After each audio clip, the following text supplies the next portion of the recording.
Hi hello welcome to my YouTube channel. ఇవాళ మధ్యాహ్నం lunch కోసం రసం పెట్టాను. రసం కోసం 2 టమాటాలు, నిమ్మకాయ సైజ్ అంత చింతపండు, 4 ఎండుమిర్చి వేసి బాగా ఉడికించి ఒక పొంగు వచ్చాక చిటికెడు అల్లం వెల్లుల్లి పేస్ట్, 2 రెబ్బలు కరివేపాకు వేసి బాగా మరిగించిన తర్వాత స్టవ్ ఆఫ్ చేసాం. ఇప్పుడు దీనికి తాలింపు కోసం ఒక చిన్న ఉల్లిపాయ, 4 వెల్లుల్లి, 3 ఎండుమిర్చి, 2 కరివేపాకు రెబ్బలు, 1 టీ స్పూన్ జీలకర్ర, 1 టీ స్పూన్ తాలింపులు, 4 టేబుల్ స్పూన్ల ఆయిల్ వేసి పోపెట్. ఆయిల్ హీట్ అయిపోయింది. ఇప్పుడు ఎండుమిర్చి వేసుకో.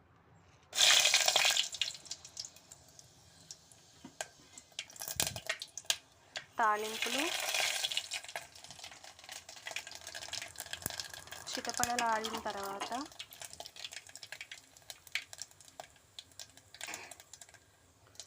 కచ్చపచ్చగా దంచిన వెల్లుల్లి,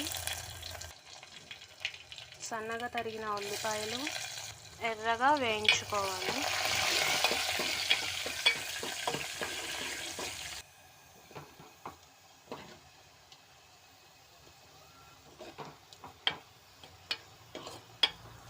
బాగా ఎర్రగా వేగాక కరివేపాకు వేసుకుందాం.